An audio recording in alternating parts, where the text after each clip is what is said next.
السلام عليكم ورحمة الله وبركاته. الحمد لله رب العالمين، والصلاة والسلام على رسوله الأمين وعلى آله وصحبه أجمعين، أما بعد. إن نريد إلا الإصلاح ما استطعت وما توفيقي إلا بالله عليه توكلت وإليه أنيب. اللهم رب اشرح لي صدري ويسر لي أمري واحلل عقدة من لساني يفقهوا قولي. أعوذ بالله من الشيطان الرجيم. بسم الله الرحمن الرحيم. يا أيها الناس اتقوا ربكم الذي خلقكم من نفس واحدة وخلق منها زوجها وبث منهما رجالا كثيرا ونساء واتقوا الله الذي تساءلون به والأرحام إن الله كان عليكم رقيبا. يا أيها الذين آمنوا اتقوا الله وقولوا قولا سديدا يصلح لكم أعمالكم ويغفر لكم ذنوبكم ومن يطع الله والرسول فقد فاز فوزا عظيما. بسم الله الرحمن الرحيم. ومن أحسن قولا ممن دعا إلى الله وعمل صالحا وقال إنني من المسلمين. തമീശ്വരാണം പരമം മഹേശ്വരം താം ദേവദാനാം പരമം ജദൈവതം പദീം പദീനാ പരമം പരസ്താദ് വിധാമദേവം ഭുവനേശമേഡ്യം.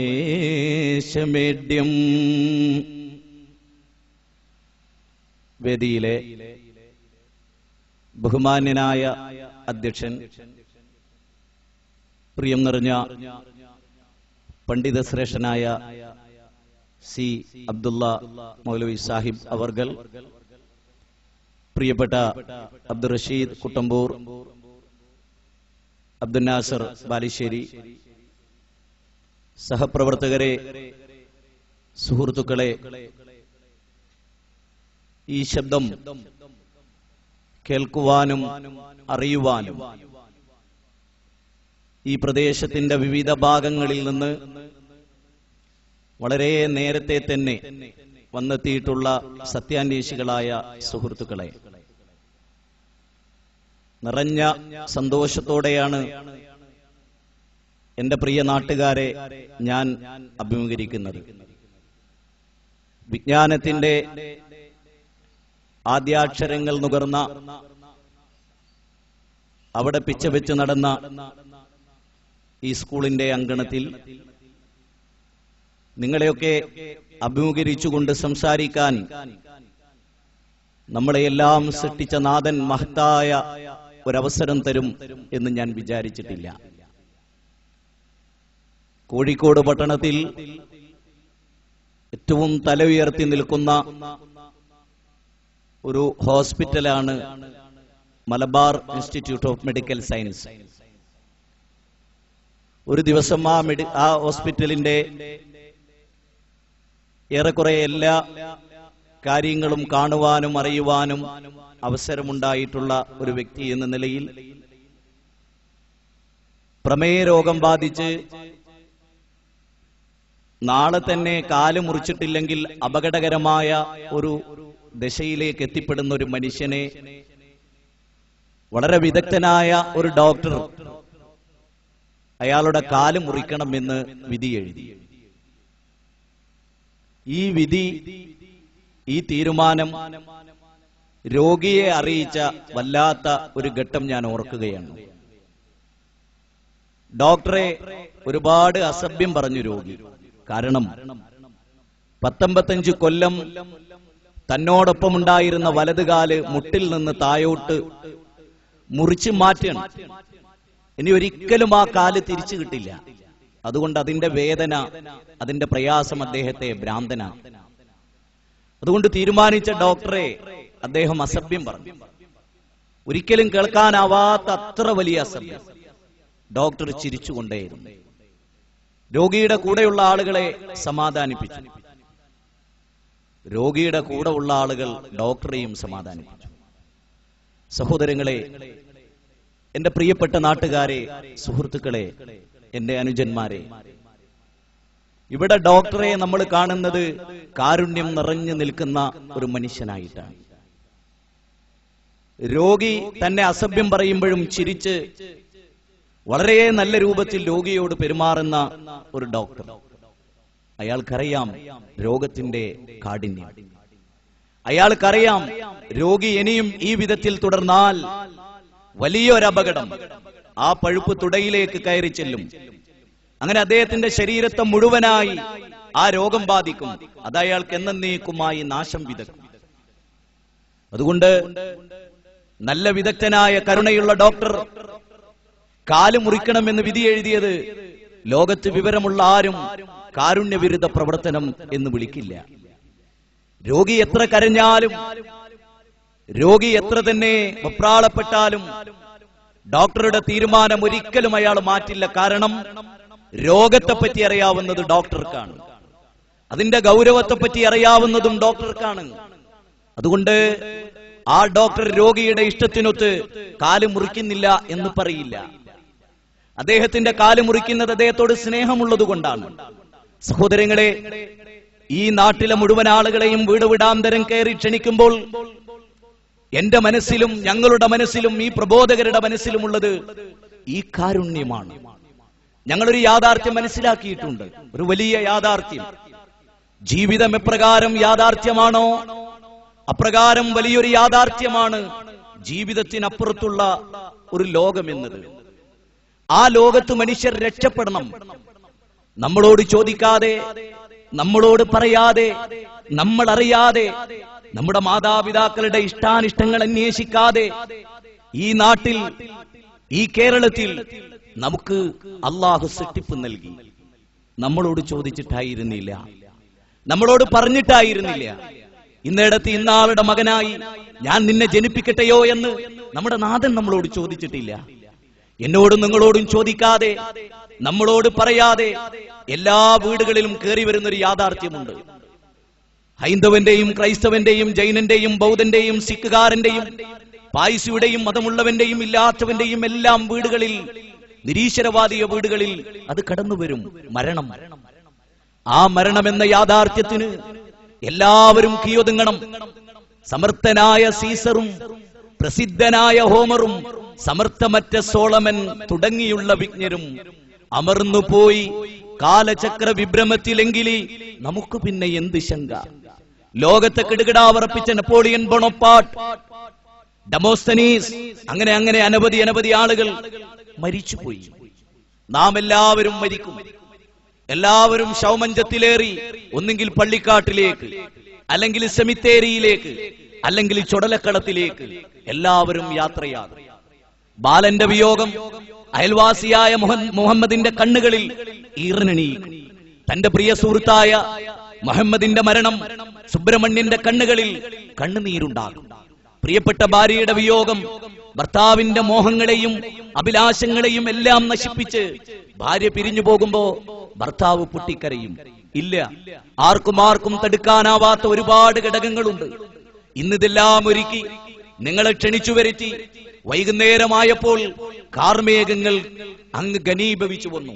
ആർക്ക് നിയന്ത്രിക്കാനാവും? ഏതൊരു പ്രബോധകനെ സംബന്ധിച്ചിടത്തോളവും, ഏതൊരു പ്രോഗ്രാം സംഘടിപ്പിക്കുന്ന സംഘടനയെ സംബന്ധിച്ചിടത്തോളവും മഴ പെയ്യുക എന്നത് ബേജാറുള്ള കാര്യമാണ്. സുജൂദിൽ കിടന്ന് ഞങ്ങൾ പ്രാർത്ഥിച്ചു, നാഥ, ആകാശഭൂമികളെ സൃഷ്ടിച്ച പ്രപഞ്ചത്തിന്റെ നാഥ, ഏതൊരു ദൗത്യത്തിനു വേണ്ടിയാണോ ഈ നാട്ടുകാരെ ഞങ്ങൾ വിളിച്ചു വരുത്തിയത്, ആ ദൗത്യം പൂർത്തീകരിക്കുന്നിടത്ത് എന്തെങ്കിലും അവ്യക്തതകൾ ഉണ്ടായോ, അപാകതകൾ ഉണ്ടായോ? നീ എല്ലാം അറിയുന്നവനാണ്, എല്ലാം കേൾക്കുന്നവനാണ്. അതുകൊണ്ട് അനുഗ്രഹിക്കണം, അനുവദിക്കണം. ഈ പ്രോഗ്രാമിൽ പങ്കെടുക്കാൻ ഞങ്ങൾക്ക് സൗഭാഗ്യം നൽകണം എന്ന് പ്രാർത്ഥിക്കുകയായിരുന്നു. സഹോദരങ്ങളെ, മഹത്തായ ഒരു പാരമ്പര്യമുള്ള രാജ്യത്തിന്റെ മണ്ണിലാണ് ഞാനും നിങ്ങളും ജീവിക്കുന്നത്. സ്വാമി വിവേകാനന്ദൻ അമേരിക്കയിലെ ചിക്കാഗോ നഗരത്തിൽ ചെന്നു.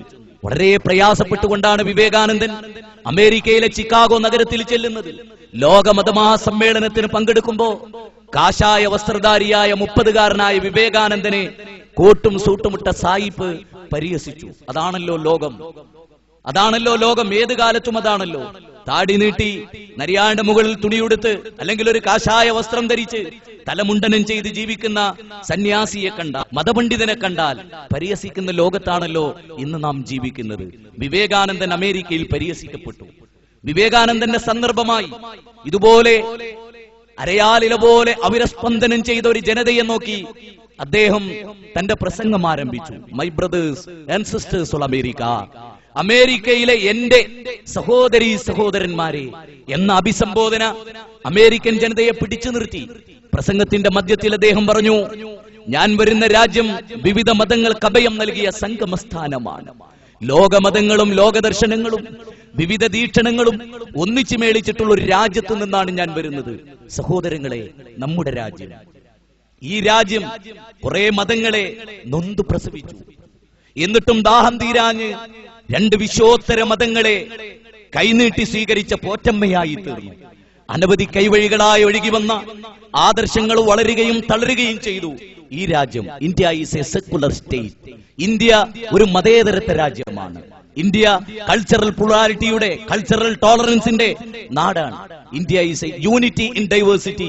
അത് ഇന്ത്യയുടെ പ്രത്യേകതയാണ്. വൈവിധ്യത്തിലെ ഏകത്വം എന്നത് ഇന്ത്യയുടെ പ്രത്യേകതയാണ്. എത്ര ആദർശങ്ങൾ ഈ മണ്ണിൽ ഉദയം ചെയ്തു. ആരൊക്കെ അതിനെ സ്വീകരിച്ചു, ആരൊക്കെ അതിനെ വിട്ടുകൊടുത്തു, എന്തൊക്കെ ഇവിടെ തളിർത്തു, എന്തൊക്കെ അതിന്റെ പൂങ്കാവനത്തിൽ വളർന്ന് വികസിച്ചു, നമുക്കറിയില്ല. പലതും നമുക്കറിയാം, പലതും നമുക്കറിയില്ല. സഹോദരങ്ങളെ, ഹിന്ദു കുടുംബത്തിൽ ജനിച്ച് ഹൈന്ദവനായി ജീവിക്കുന്നു എന്നതിൽ കവിഞ്ഞ് ഹിന്ദുമതവും ഇസ്ലാം മതവും അതുപോലെ ക്രൈസ്തവ മതവും താരതമ്യം ചെയ്ത് പഠിച്ച് മനസ്സിലാക്കി ഹൈന്ദവതയാണ് ഏറ്റവും ശരി എന്ന് വിശ്വസിച്ച് ഹൈന്ദവരായവർ എത്രയാളുണ്ട് ഈ സദസ്സിൽ?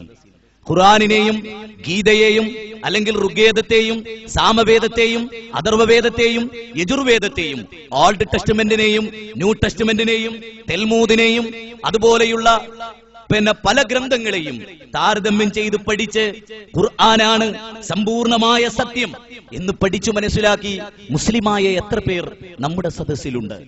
ഓൾഡ് ടെസ്റ്റ്മെന്റും ന്യൂ ടെസ്റ്റ്മെന്റും പരിശോധിക്കുകയും പഠിക്കുകയും വിലയിരുത്തുകയും അതാണ് ഏറെ ശരി എന്ന് മനസ്സിലാക്കി ക്രൈസ്തവത നുകർന്ന, ക്രൈസ്തവത സ്വീകരിച്ച എത്ര ആളുകൾ നമ്മുടെ സദസ്സിലുണ്ടാകും?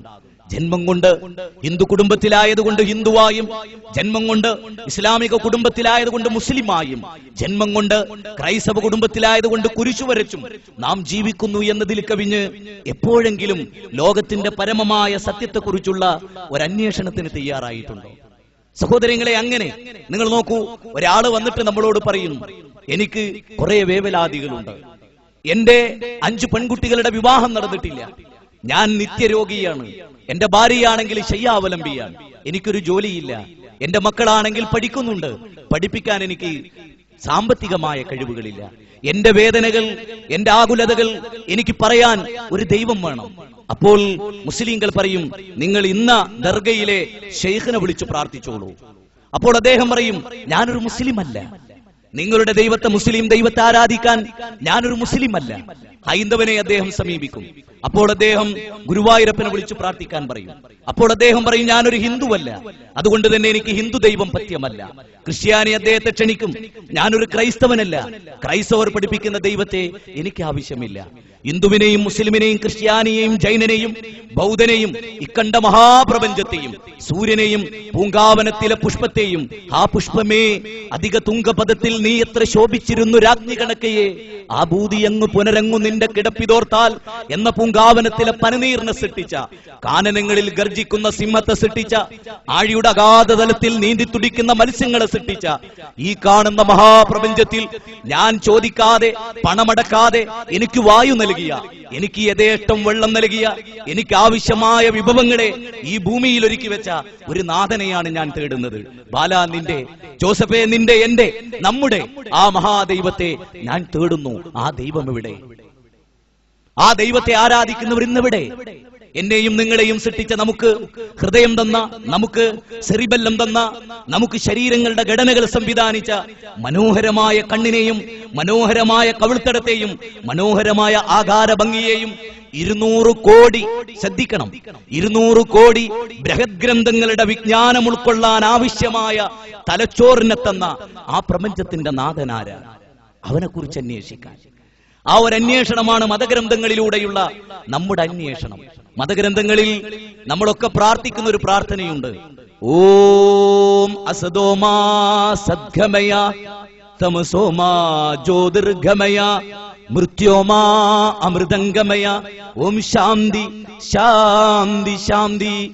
ഓം എന്ന് പറഞ്ഞാൽ തന്നെ ഇന്ന് പേടിയാണ് എല്ലാവർക്കും. എന്താ? അത് RSSന്റെ ചിഹ്നാണെന്നാണ് ആളുകളുടെ ധാരണ. അല്ല, അത് നമ്മുടെ ഒക്കെ ചിഹ്നം, എല്ലാവരുടെയും ചിഹ്നം. അല്ലാഹു എന്ന് കേട്ടില്ലേ നിങ്ങൾ? അല്ലാഹു, അല്ലാഹു എന്ന് പറയുന്നതിനാണ് ഓം എന്ന് പറയാം. ഓം എന്ന് പറഞ്ഞാൽ ദൈവമേ എന്നേ അതിനർത്ഥമുള്ളൂ. ദൈവമേ എന്നേ അതിനർത്ഥമുള്ളൂ. ഓം അസദോമ സദ്ഗമയ എന്ന് പറഞ്ഞാൽ എന്താണ്?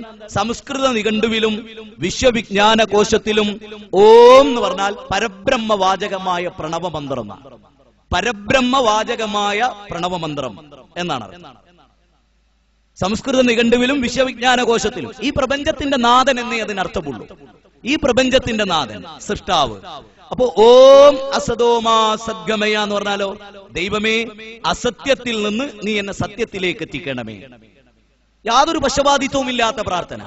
ഇവിടെ പ്രാർത്ഥന എന്നെ നീ ശക്തനായ ഹിന്ദുവാക്കണേന്നല്ല, ഒരു മുസ്ലിം ഗ്രൂപ്പുകാരനാക്കണേന്നല്ല. അസത്യത്തിൽ നിന്ന് നീ എന്നെ സത്യത്തിലേക്ക് എത്തിക്കണമേ.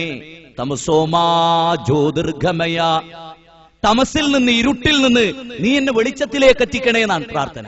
അവിടെയും വർഗീയതയില്ല, ആർക്കും പ്രാർത്ഥിക്കാവുന്ന ഒരു പ്രാർത്ഥന. ഇരുട്ടിൽ നിന്ന് വെളിച്ചത്തിലേക്ക്. ഖുർആനിൽ 114 അധ്യായങ്ങളുണ്ട്. അതിലെ 14-ാം അധ്യായം സൂറത്ത് ഇബ്രാഹിം എന്ന ബലിപെരുന്നാളിന്റെ സ്മരണകളായി വർക്കുന്ന അബ്രഹാമിന്റെ പേരിൽ അറിയപ്പെട്ട ഒരു അധ്യായമാണ് ഖുർആനിലെ 14-ാം അധ്യായം. അതിലെ 1-ാമത്തെ സൂക്തം തന്നെ തുടങ്ങുന്നത് ഇങ്ങനെയാണ്: അലിഫ് ലാം റാ കിതാബുൻ അൻസൽനാഹു ഇലൈക ലിതുഖ്രിജന്നാസ മിനദ്ദുലുമാതി ഇലന്നൂർ. ഈ ഗ്രന്ഥം, ഗ്രന്ഥങ്ങളെ കുറിച്ചാണല്ലോ നമ്മുടെ ചർച്ച. ഈ ഗ്രന്ഥം, ഈ ദൈവീക ഗ്രന്ഥം, അത് താങ്കൾക്ക് അവതരിപ്പിച്ചു തന്നത്, അല്ലെങ്കിൽ നിങ്ങളിലേക്ക് അവതരിപ്പിച്ചു തന്നത് എന്തിനു വേണ്ടിയാണ്? ലിതുഖ്രിജന്നാസ, ജനങ്ങളെ പുറത്തു കൊണ്ടുവരുന്നതിന് വേണ്ടിയാണ്. മുസ്ലിങ്ങളെ എന്നല്ല, ജനങ്ങളെ, ലോകത്തുള്ള മുഴുവൻ ജനങ്ങളെയും പുറത്തു കൊണ്ടുവരുന്നതിന് വേണ്ടി. ലിതുഖ്രിജന്നാസ മിനദ്ദുലുമാതി ഇലന്നൂർ, മിനദ്ദുലുമാതി ഇലന്നൂർ, ഇരുട്ടിൽ നിന്ന് വെളിച്ചത്തിലേക്ക്. തമസോമാ ജ്യോതിർഗമയ, ഇരുട്ടിൽ നിന്ന് വെളിച്ചത്തിലേക്ക്. ആണോ? അപ്പൊ ഇരുട്ടിൽ നിന്ന് വെളിച്ചത്തിലേക്ക് മനുഷ്യരെ എത്തിക്കുക എന്ന് പറഞ്ഞാൽ നമ്മൾ വളരെ കൂരിരുട്ടുള്ള ഇടയിലൂടെ പോകുമ്പോ ടോർച്ച് അടിച്ചു കൊടുക്കുക എന്നല്ല. നമ്മുടെ മനസ്സിനെ ബാധിച്ച എല്ലാ അന്ധതകളുടെയും ഇരുട്ടിനെ കഴുകിക്കളയുന്ന, മനുഷ്യനെ ഏറ്റവും ഉന്നതനാക്കി തീർക്കുന്ന സംസ്കാരത്തിലേക്കും വെളിച്ചത്തിലേക്കും മനുഷ്യനെ എത്തിക്കുക. എത്ര ഉദാത്തമായ പ്രാർത്ഥന!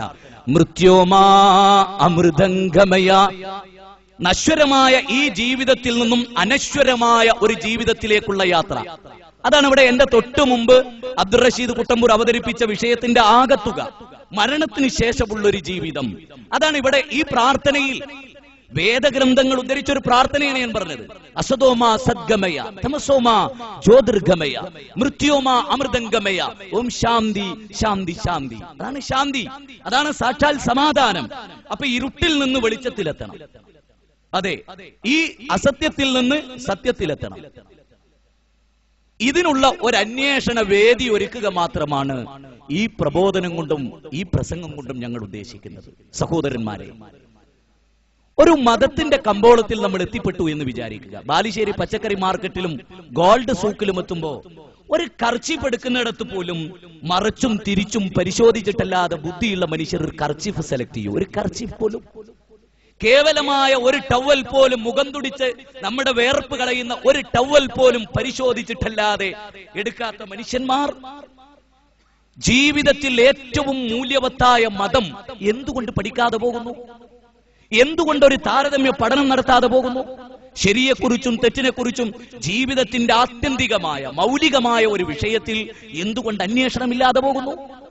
ഓണത്തിനോ വിഷുവിനോ അതല്ലെങ്കിൽ ഒരു ക്രിസ്മസിനോ ഒരു പെരുന്നാളിനോ ടെക്സ്റ്റൈൽസുകളിൽ കയറിയിറങ്ങുന്ന യുവാക്കളോട് യുവതികളോട് നിങ്ങൾ ചോദിക്കുക, ഏറ്റവും നല്ലത് ശരീരത്തിനിണങ്ങുന്നത് എടാ അടിപൊളിയാണ് കേട്ടോ എന്ന് പറയുന്നതിന് അത് എടുക്കാനുള്ള ഒരാഗ്രഹം.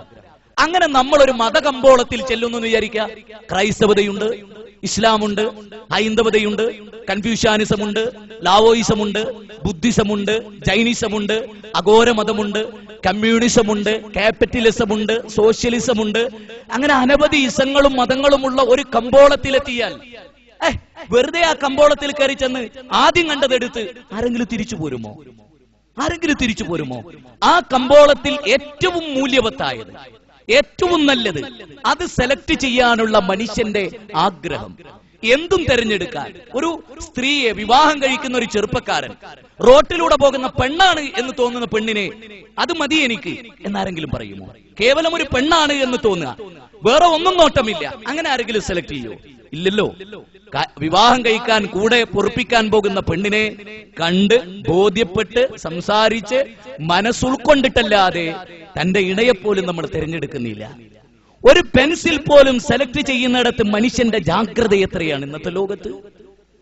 എന്നിട്ട് പോലും എന്തുകൊണ്ട് നാം മതത്തെക്കുറിച്ച് കൃത്യമായ ഒരു അന്വേഷണം, ഇപ്പൊ മതത്തെക്കുറിച്ച് ചർച്ച ചെയ്യുമ്പോൾ അഭിപ്രായ ഭിന്നതകൾ ഏറെയുണ്ടാകും. പക്ഷെ നമ്മളെയെല്ലാം ഒന്നിപ്പിക്കുന്ന മൂല്യവത്തായ വല്ലതും മത സമൂഹങ്ങളിലും മതഗ്രന്ഥങ്ങളിലും ബാക്കി നിൽക്കുന്നുണ്ടോ? എന്നെയും നിങ്ങളെയും ഒരു ചരടിൽ കോർത്ത മുത്തുമണികളെ പോലെ, ഒരു ബൊക്കയിലെ പുഷ്പങ്ങളെ പോലെ നമ്മെ ഒന്നിപ്പിക്കുന്ന വല്ലതും മതഗ്രന്ഥങ്ങളിലുണ്ടോ? അത്തരമൊരു അന്വേഷണം. അതുകൊണ്ടാണ് വളരെ നിർബന്ധപൂർവം പലരോടും നമ്മൾ സംസാരിച്ചത്, ഇക്കാക്ക അല്ലെങ്കിൽ സഹോദര, എന്റെ പ്രിയപ്പെട്ട സുഹൃത്തെ, എന്റെ ഹൈന്ദവ ക്രൈസ്തവ സുഹൃത്തെ, ഞാൻ എന്റെ വീട് കൂടുന്ന സമയത്ത് ഞാനൊരു കത്ത് തന്ന് നിങ്ങളെ ക്ഷണിച്ചാൽ ആ ഡേറ്റ് ഓർത്ത് നിങ്ങൾ എന്റെ വീട്ടിൽ വരില്ലേ? വരും. ഞാൻ എന്റെ വിവാഹത്തിന് നിങ്ങളെ ക്ഷണിച്ചാൽ നിങ്ങൾ എന്റെ വിവാഹത്തിന് വരില്ലേ? അതുപോലെ ഞങ്ങൾ സംഘടിപ്പിക്കുന്ന ഒരു പ്രോഗ്രാമിൽ ഒരു പ്രഭാഷണം കേൾക്കാൻ ഞങ്ങൾ നിങ്ങളെ ക്ഷണിക്കുന്നു. ജീവിതത്തിലെ വിലപ്പെട്ട സമയങ്ങൾ തള്ളി നീക്കുന്ന മനുഷ്യന്റെ മുമ്പിൽ അനാവശ്യമായി ജീവിതത്തിന്റെ ലക്ഷ്യമെന്ത് എന്നറിയാതെ നശിപ്പിച്ചു കളയുന്ന ഈ യൗവനത്തിന്റെ മുമ്പിൽ സഹോദര, ദാ ഒരു 2 മണിക്കൂർ, ഒരു 3 മണിക്കൂർ ഒന്ന് ഇരുന്ന് താ എന്ന ഞങ്ങളുടെ അപേക്ഷ. വേറൊന്നും ഞങ്ങൾ നിങ്ങളോട് ആവശ്യപ്പെട്ടില്ല. ആ അപേക്ഷയുടെ മുമ്പിലാണ് നിങ്ങൾ ഹൃദയം തുറന്നത് സ്വീകരിച്ചതും ഇവിടെ വന്നു ചേർന്നതും. സഹോദരന്മാരെ, വേദഗ്രന്ഥങ്ങൾ അതിന്റെ കാതലായ വശം എന്താണ് എന്ന് പഠിക്കാതെ പോയതുകൊണ്ടാണ് നമുക്കിടയിലുള്ള പ്രശ്നങ്ങളുടെ എല്ലാം മൂലകാരണം എന്നറിയുക. വിശുദ്ധ ഖുർആനിൽ 2-ാം അധ്യായം 213-ാമത്തെ സൂക്തത്തിൽ എന്തുകൊണ്ട് മനുഷ്യർ ഭിന്നിച്ചു എന്നതിനെ കുറിച്ചൊരു പരാമർശമുണ്ട്. അത് ഞാൻ നിങ്ങളുടെ മുമ്പാകെ ചർച്ചയ്ക്ക് വേണ്ടി വെക്കുകയാണ്. കാനന്നാസു ഉമ്മത്തൻ വാഹിദ വബഅസല്ലാഹു നബിയ്യീന വമുബശ്ശിരീന ഫബഅസല്ലാഹു നബിയ്യീന വമുബശ്ശിരീന വമുൻദിരീന വഅൻസല മഅഹുൽ കിതാബ ബിൽ ഹഖ് ലിയഹ്കുമ ബൈനൻ നാസി ഫീമാ ഇഖ്തലഫു ഫീഹി.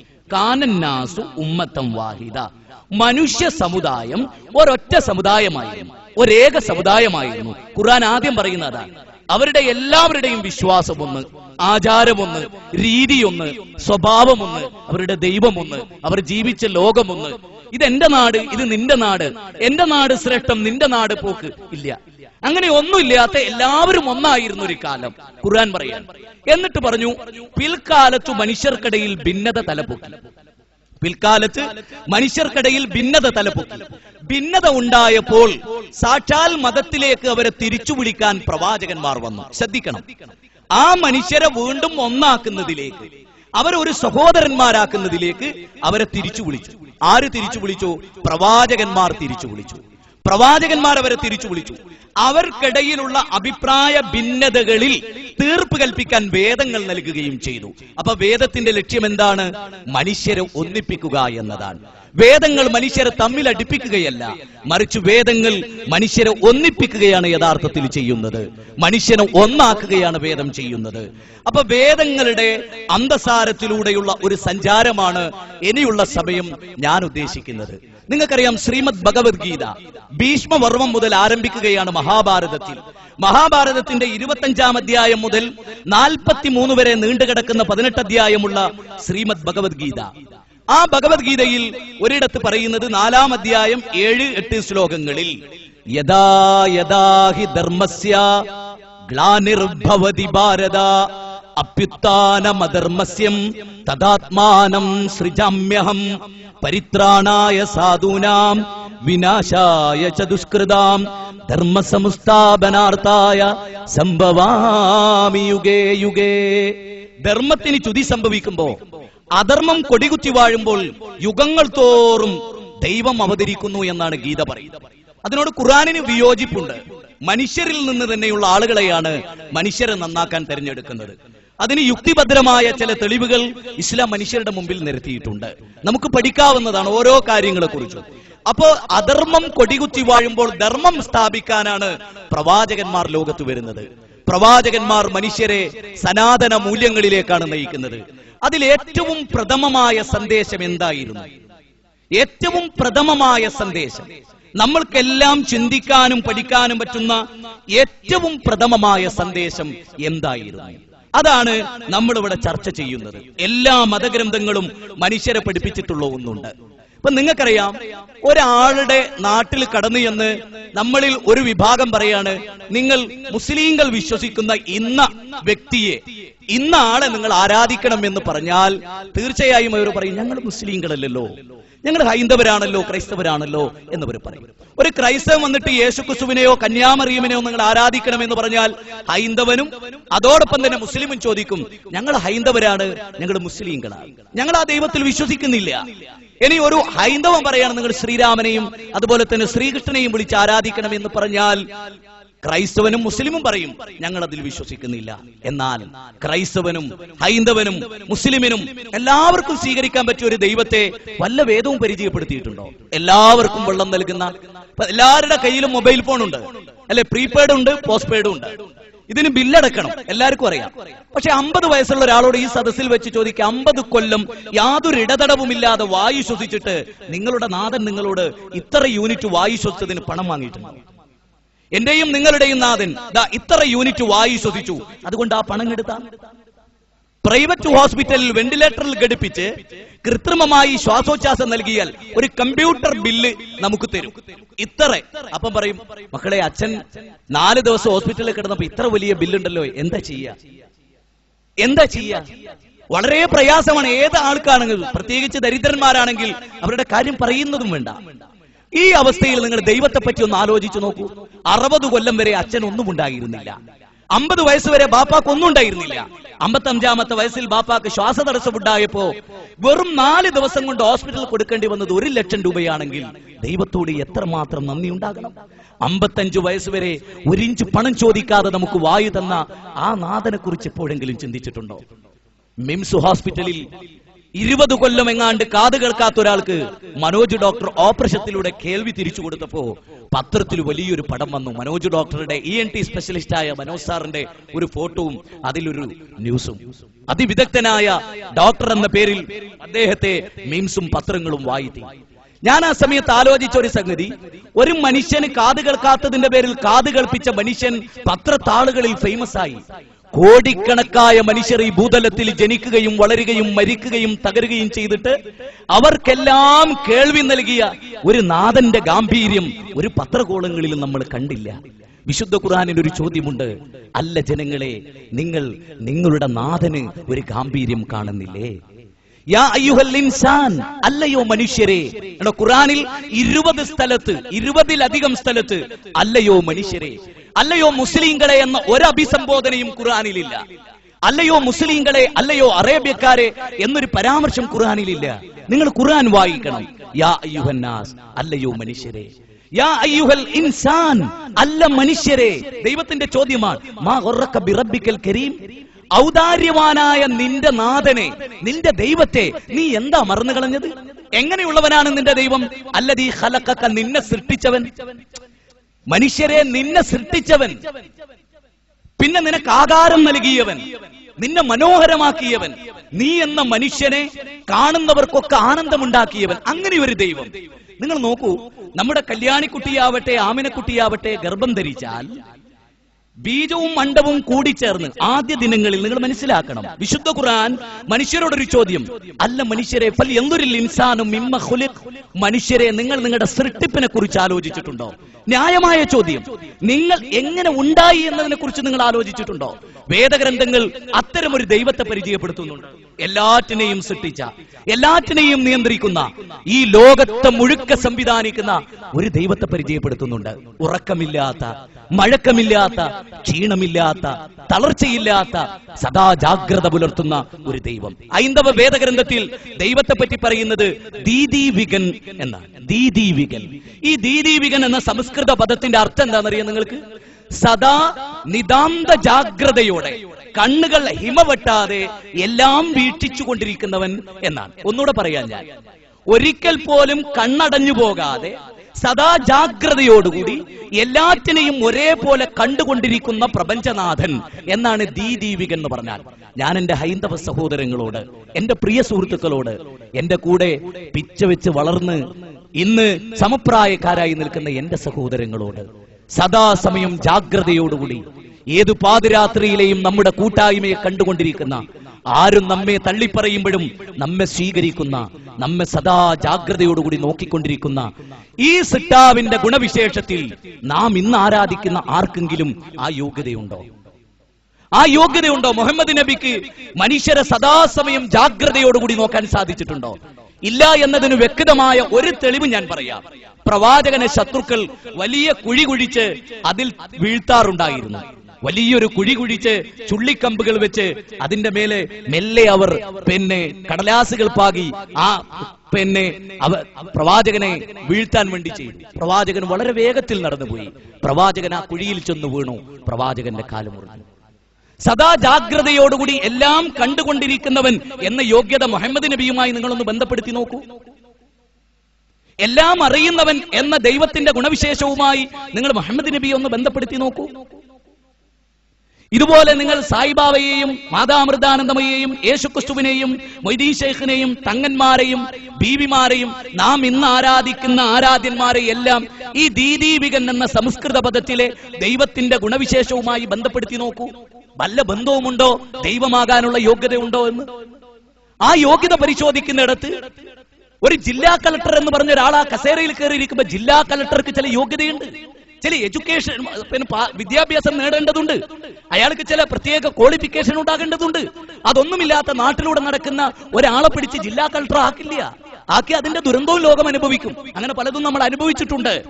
പക്ഷേ ദൈവമാകാൻ യോഗ്യത, ദൈവത്തിന്റെ യോഗ്യത എന്താണ് എന്ന് പരിശോധിക്കുന്നിടത്താണ് മതഗ്രന്ഥം. ഋഗ്വേദം എന്ന് പറഞ്ഞാൽ വേദഗ്രന്ഥങ്ങളിൽ ഏറ്റവും ആദ്യത്തേതാണ് ഋഗ്വേദം. ഋഗ്വേദത്തിലെ 10-ാം മണ്ഡലം 121-ാമത്തെ സൂക്തത്തിൽ 1-ാമത്തെ ഋക്കിൽ ദൈവത്തെ പരിചയപ്പെടുത്തുന്നു ഋഗ്വേദം. ആ ഋഗ്വേദം പരിചയപ്പെടുത്തിയ യോഗ്യത ഉള്ള ദൈവത്തെയാണോ ഇന്ന് ഞാനും നിങ്ങളും? അതാണ് നമ്മൾ പരിശോധിക്കേണ്ടത്. ഈ ഇവിടെ ഇരിക്കുന്ന മനുഷ്യർ, ഇവിടെ നമുക്കിടയിൽ എന്തില്ല ഹിന്ദു മുസ്ലിം ക്രിസ്ത്യൻ എന്ന് ഞാൻ പറയില്ല.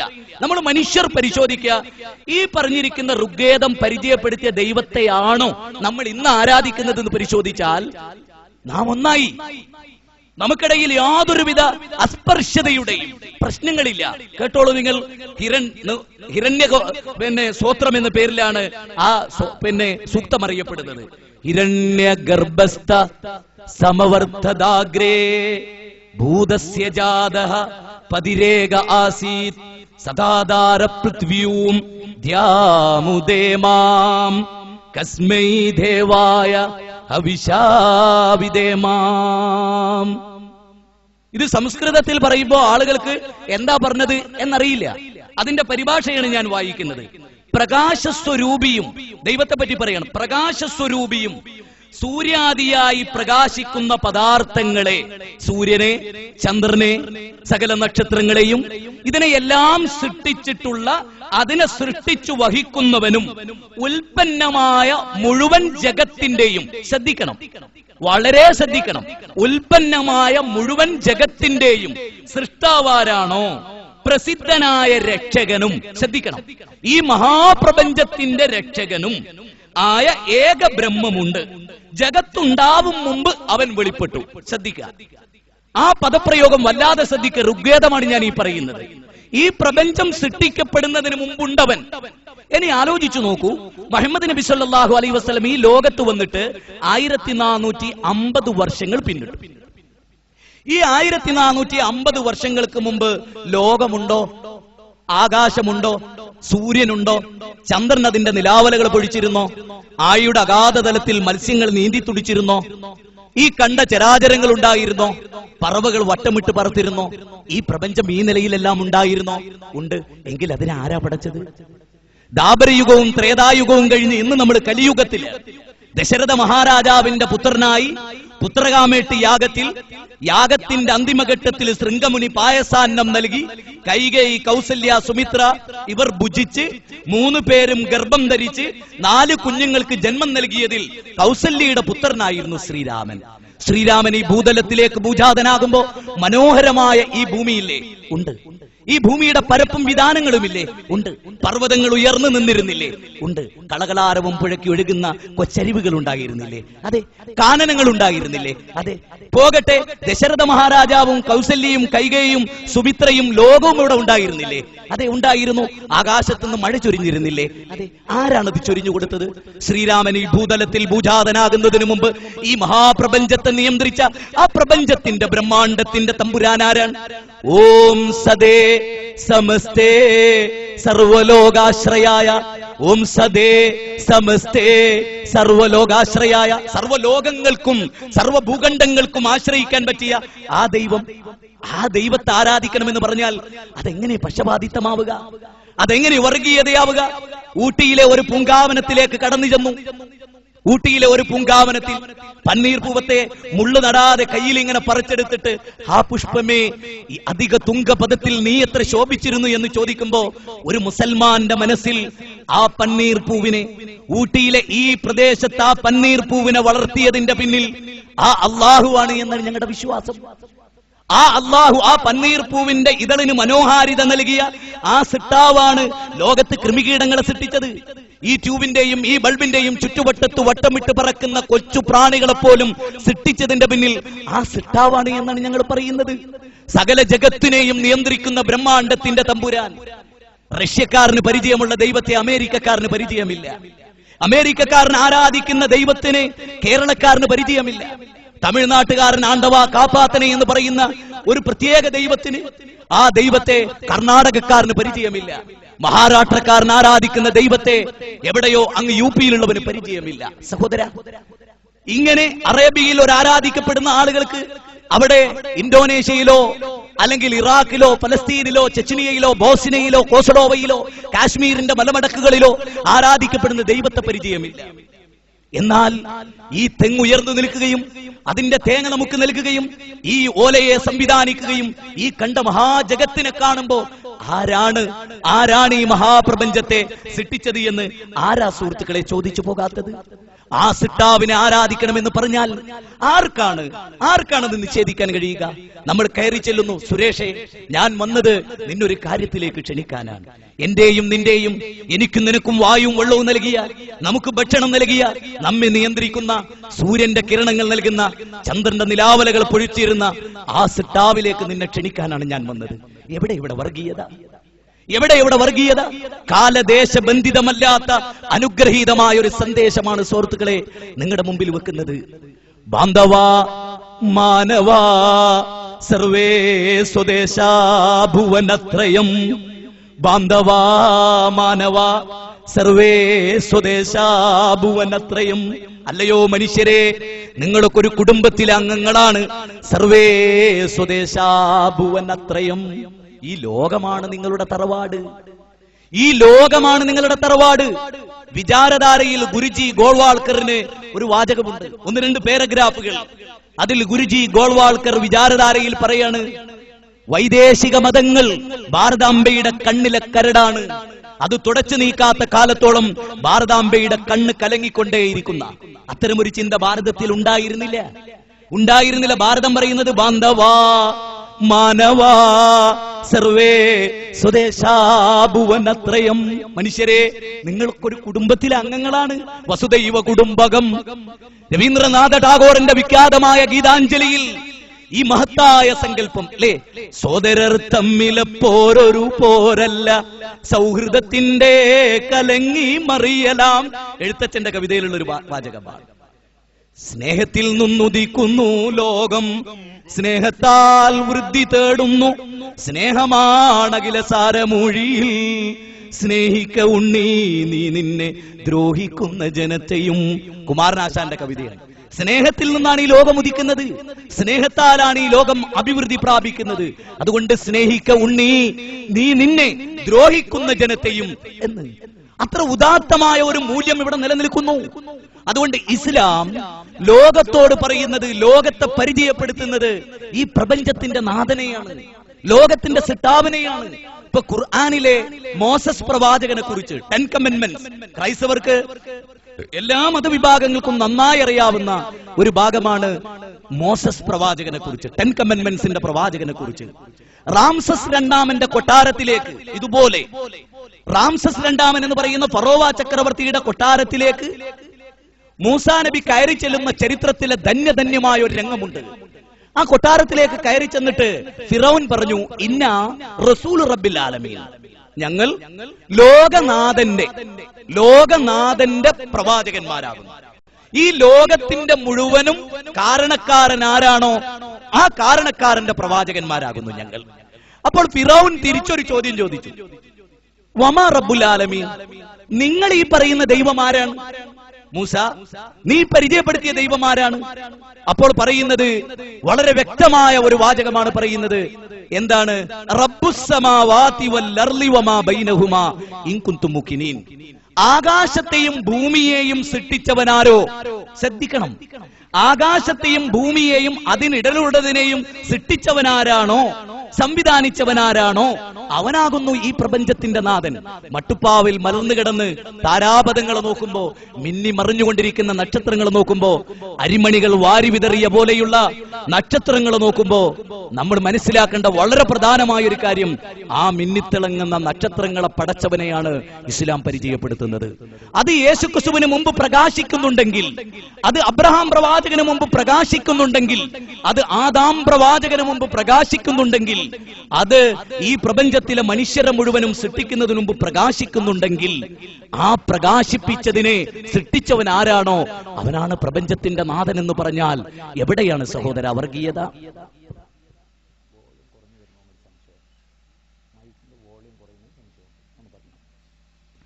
ഇനി നോക്കൂ നിങ്ങൾ, ശേദരോപനിഷത്തിൽ, ഹൈന്ദവ വേദഗ്രന്ഥങ്ങളിൽ 108 സുപ്രധാനമായ ഉപനിഷത്തുക്കളാണുള്ളത്.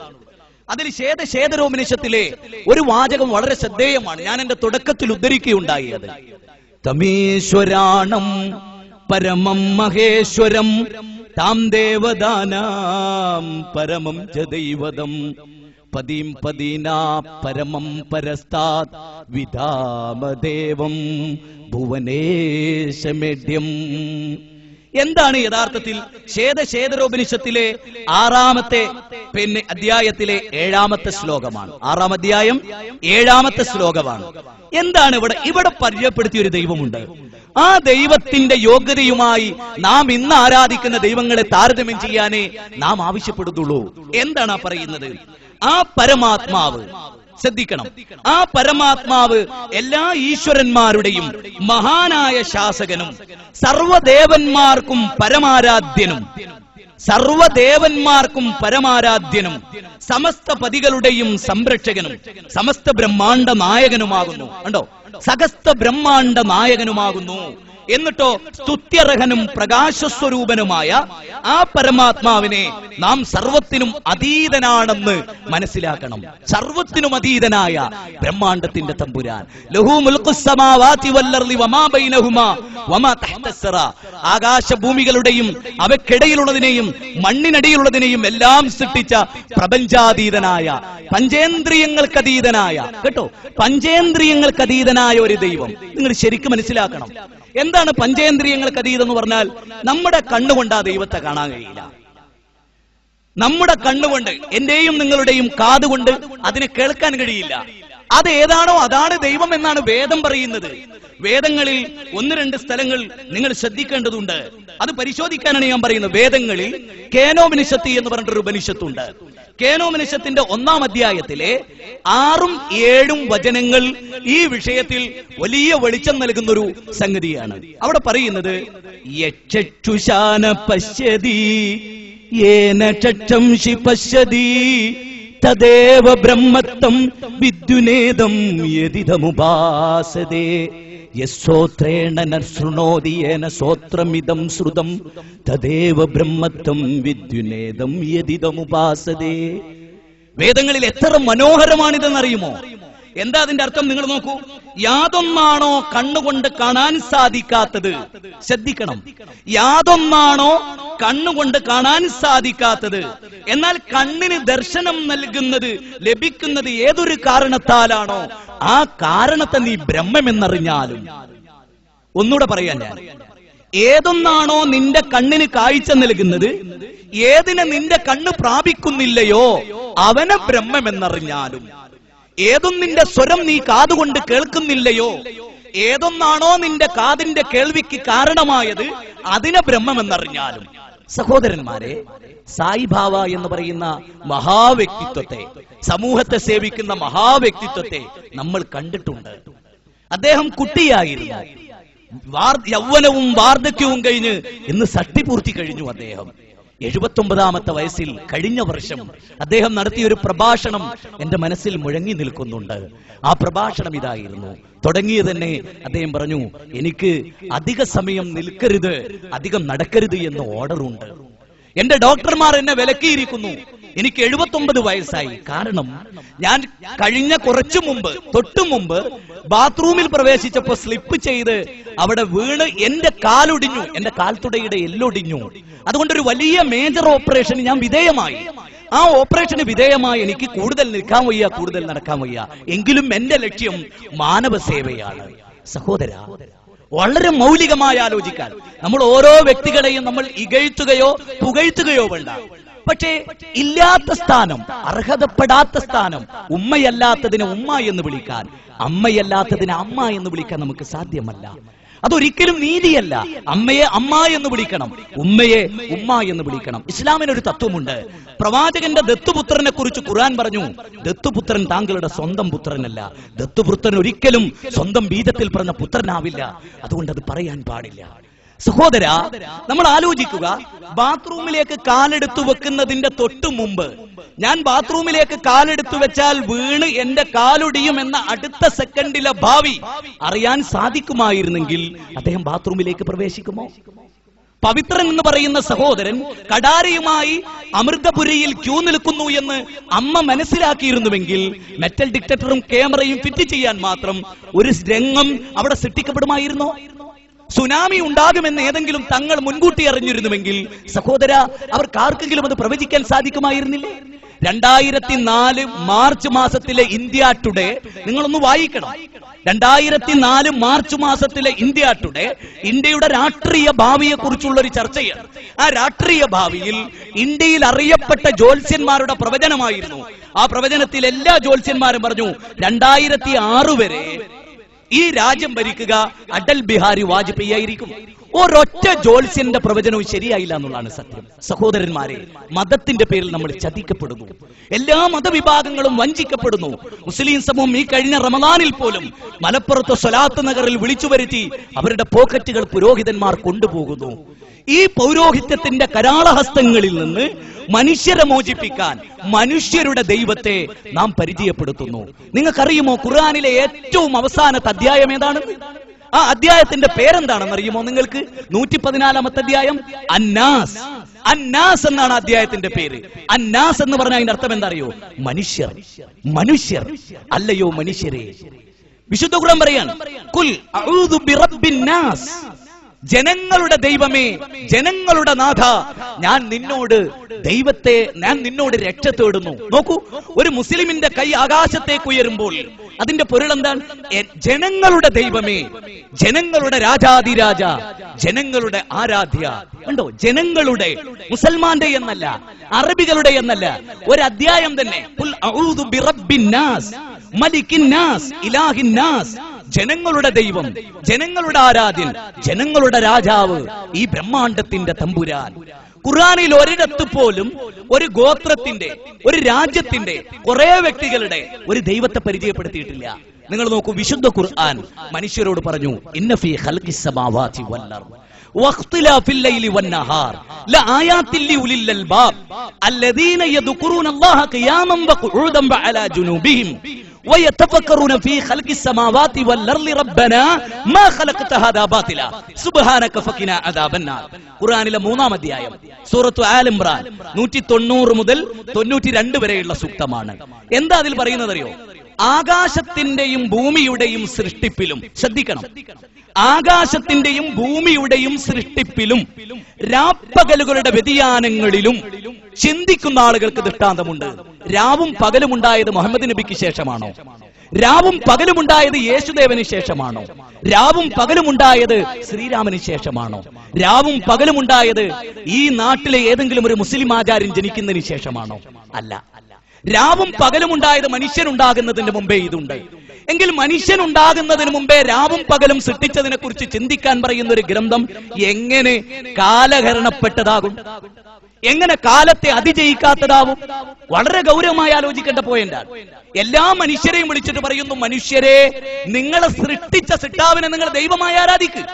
എത്ര ഉദാത്തമായ ഒരു മെസ്സേജ്, എത്ര സമർത്ഥമായ ഒരു ആദർശം. അതാണ് വേദങ്ങൾ നമ്മുടെ മുമ്പിൽ വെച്ച് തന്നത്.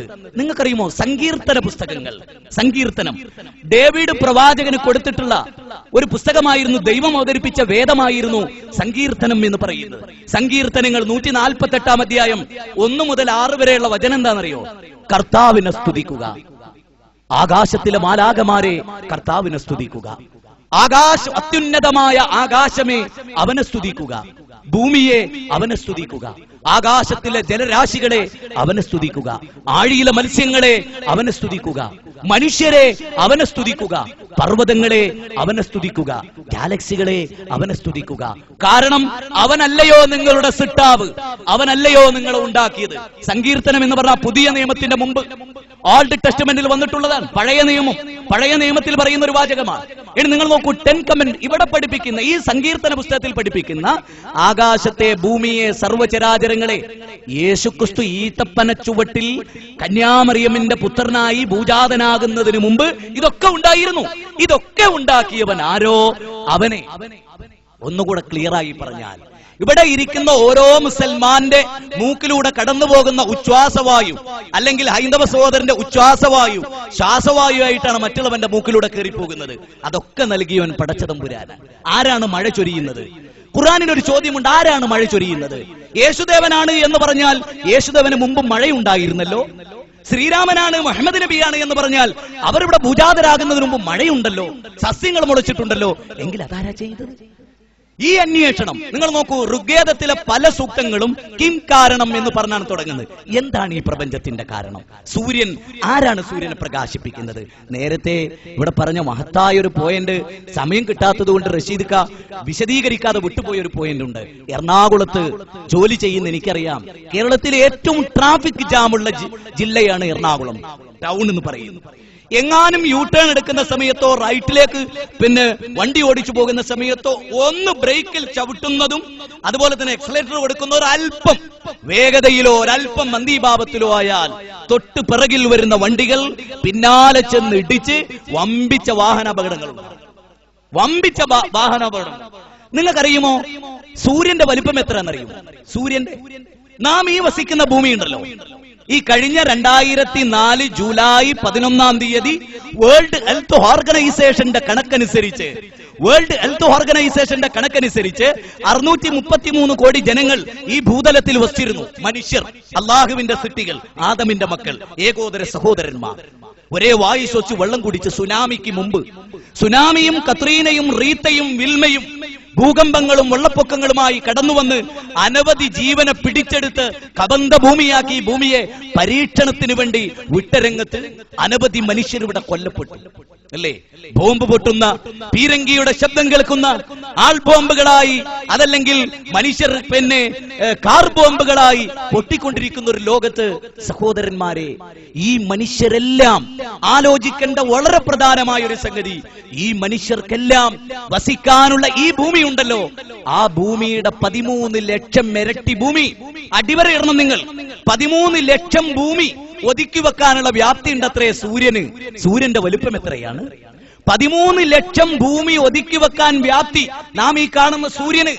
സഹോദര, സൂര്യന്റെ വലുപ്പം അതാണെങ്കിൽ ആ സൂര്യന്റെ 10 ഇരട്ടി വലുപ്പമുള്ള നക്ഷത്രങ്ങളുണ്ട് ഈ മഹാപ്രപഞ്ചത്തിൽ.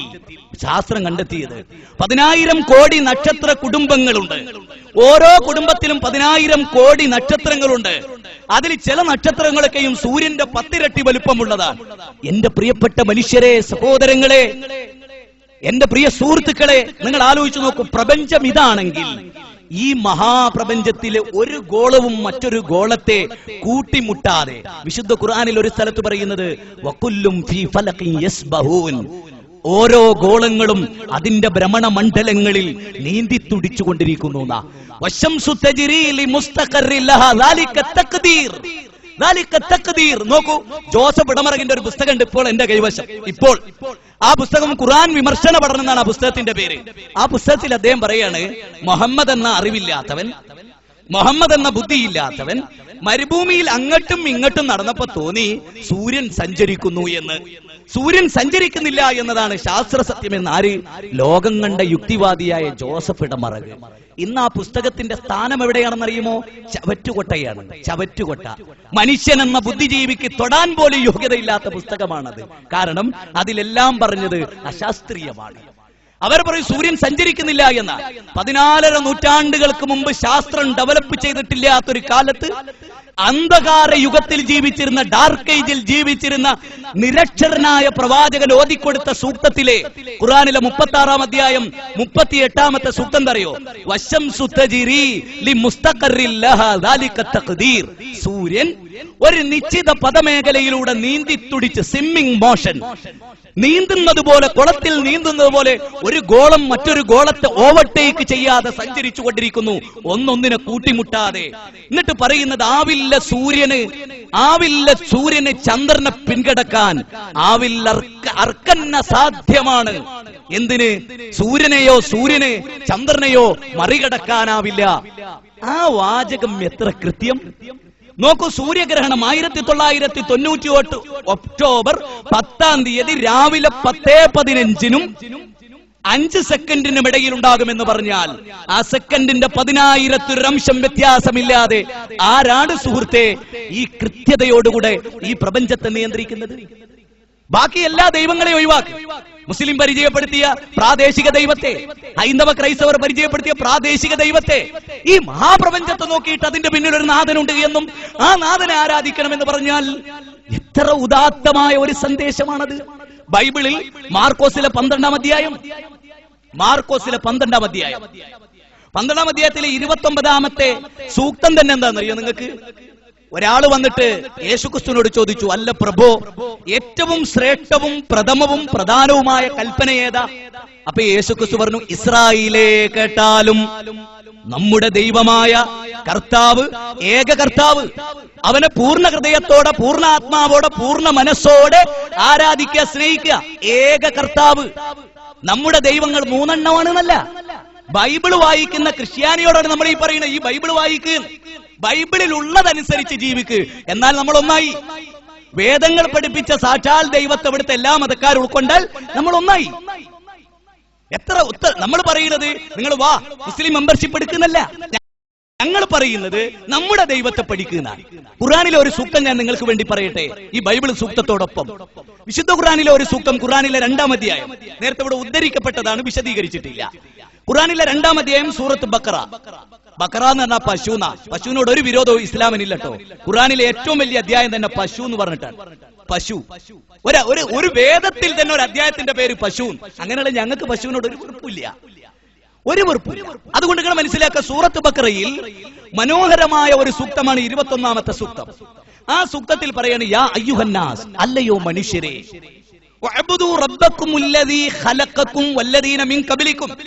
നിങ്ങൾ ആരാധിക്കേണ്ടത്, നിങ്ങൾ പൂജിക്കേണ്ടത് ആരെയാണ്?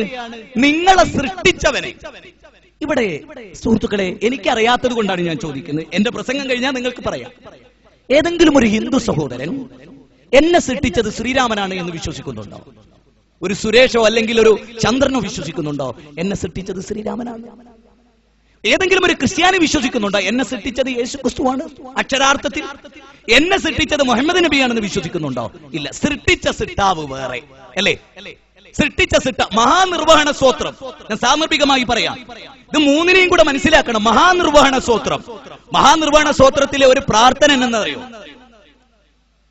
ത്വമേകം ശരണ്യം ത്വമേകം വരണ്യം ത്വമേകം ജഗത്കാരണം വിശ്വരൂപം ത്വമേകം ജഗത്കർത്തൃ പാതൃ പ്രകർത്തൃ ത്വമേകം പരം നിശ്ചലം നിർവികൽപ്പം.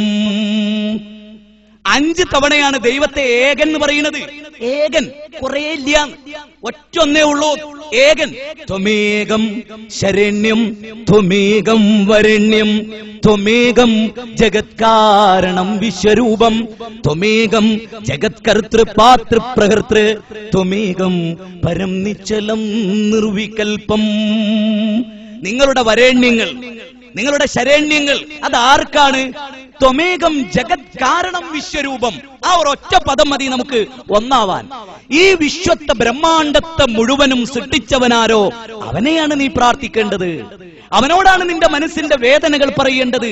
സഹോദരന്മാരെ, ഒരു മുസ്ലിം രാത്രി അവന്റെ വീട്ടിൽ എഴുന്നേറ്റ് ഒരു നമസ്കരിക്കുന്ന ഒരു നമസ്കാരമുണ്ട്, തഹജ്ജുദ് എന്നാണ് അതിന്റെ പേര്.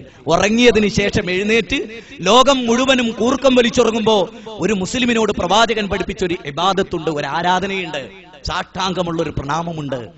ആ പ്രണാമത്തിൽ ദൈവത്തോട് പ്രാർത്ഥിക്കുമ്പോൾ ഞങ്ങൾ പറയണെന്തറിയോ?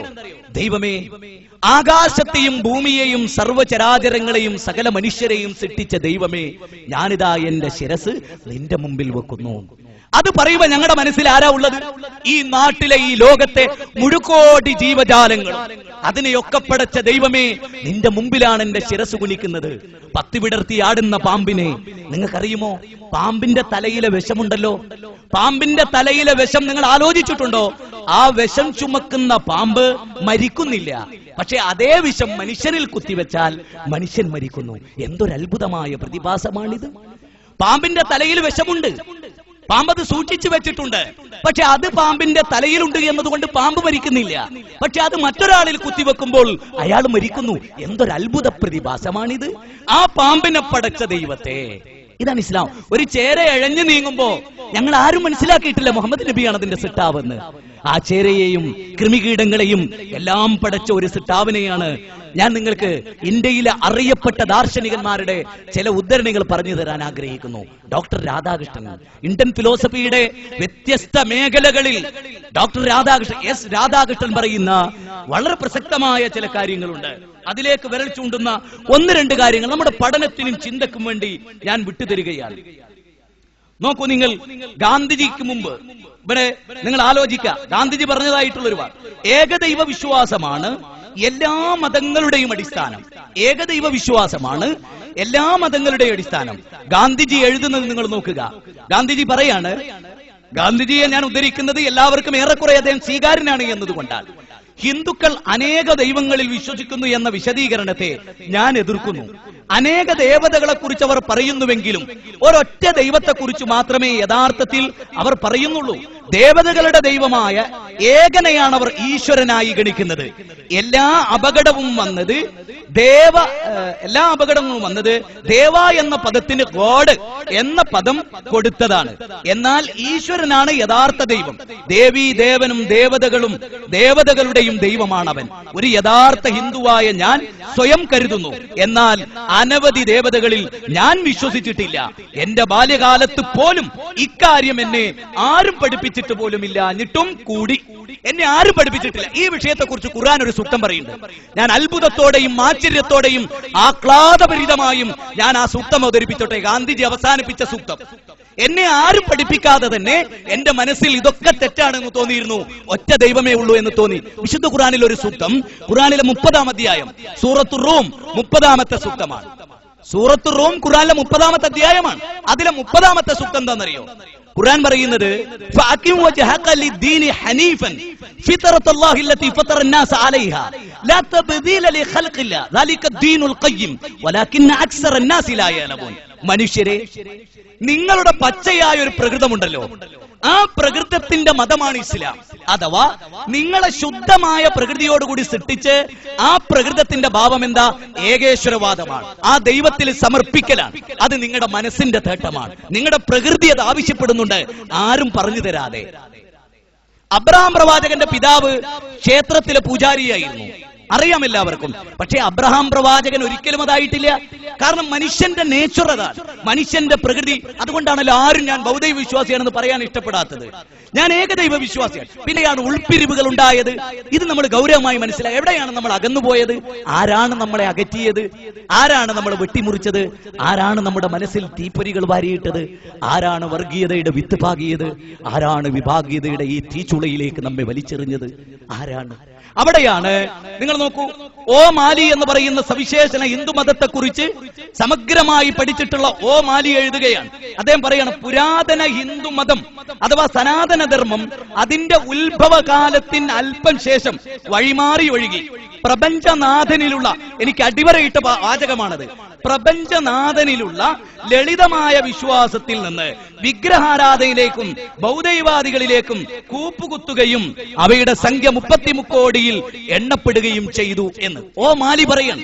ഓ മാലി എന്ന് പറയുന്നത് മുസ്ലിമല്ല. ഈ പഠനങ്ങൾ നടന്നൊരു സ്വാമി ദയാനന്ദ സരസ്വതി ആര്യസമാജത്തിന്റെ സ്ഥാപകനാണ്. ആര്യസമാജത്തിന്റെ സ്ഥാപകനായ സ്വാമി ദയാനന്ദ സരസ്വതി സത്യാർത്ഥ പ്രകാശത്തിൽ 515-ാമത്തെ പേജിൽ വിഗ്രഹാരാധന ഹൈന്ദവ സമൂഹത്തിൽ ഉണ്ടായിരുന്നില്ല. ആര്യന്മാർ ഇവിടെ വരുന്ന കാലത്ത് അത് ഉണ്ടായിരുന്നില്ല. ഒരു സമൂഹത്തിലും നോഹാ പ്രവാചകന്റെ കാലത്ത് അത് ഉണ്ടാകുന്നത് ഇന്ത്യ രാജ്യത്തൊന്നുമില്ല.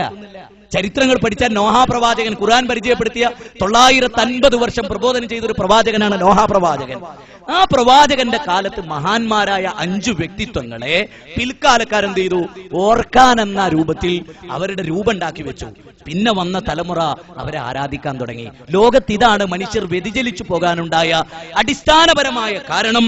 ഇതാണ് എന്ന് നമ്മൾ ഗൗരവമായി മനസ്സിലാക്കണം. അതുകൊണ്ട് വേദങ്ങളിൽ പഠിപ്പിച്ച ശുദ്ധമായ ഏകദൈവാരാധന നാം പഠിക്കേണ്ടതും ചർച്ച ചെയ്യേണ്ടതുമാണ്. ഒരു വാചകം നിങ്ങൾ നോക്കൂ, Arnold ടോയംബി, വിഖ്യാതനായ ചരിത്രകാരനാണ് Arnold ടോയംബി.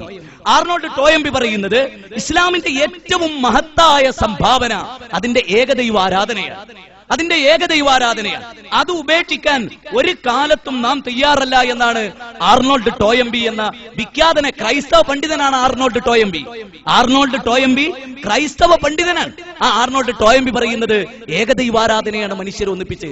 What happened in history എന്ന ഗോർഡൻ ചൈൽഡിന്റെ ഗ്രന്ഥത്തിൽ ഒരു ഭാഗത്ത് രേഖപ്പെടുത്തിയത് ഒരു ബൊക്കയിലെ പുഷ്പങ്ങളെ പോലെ മനുഷ്യരെ ഒന്നിപ്പിക്കുന്ന ഏക ആദർശമാണ് ഏകദൈവാരാധന. ആർണോൾഡ് ടോയംബി ഒരിക്കൽ വ്യക്തമാക്കി, ഏകദൈവാരാധന മാത്രമാണ് മനുഷ്യന്റെ അഭികാമ്യമായ മാർഗം.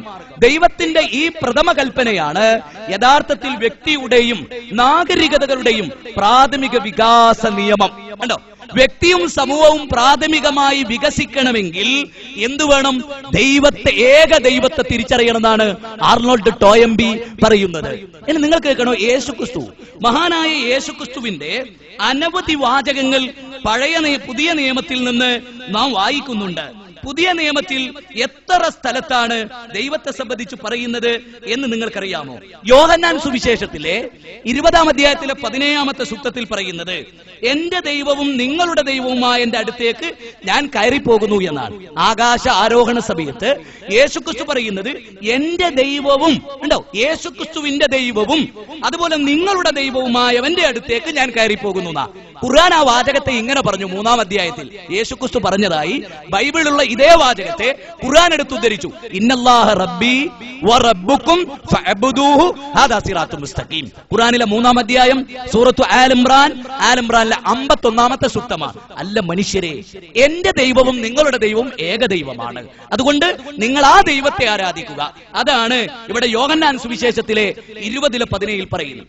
ഇനി നിങ്ങൾ നോക്കൂ, 10 കമാൻഡ്മെന്റ്സ് ഞാൻ നേരത്തെ പറഞ്ഞു. അതിലെ ഒന്നാമത്തെ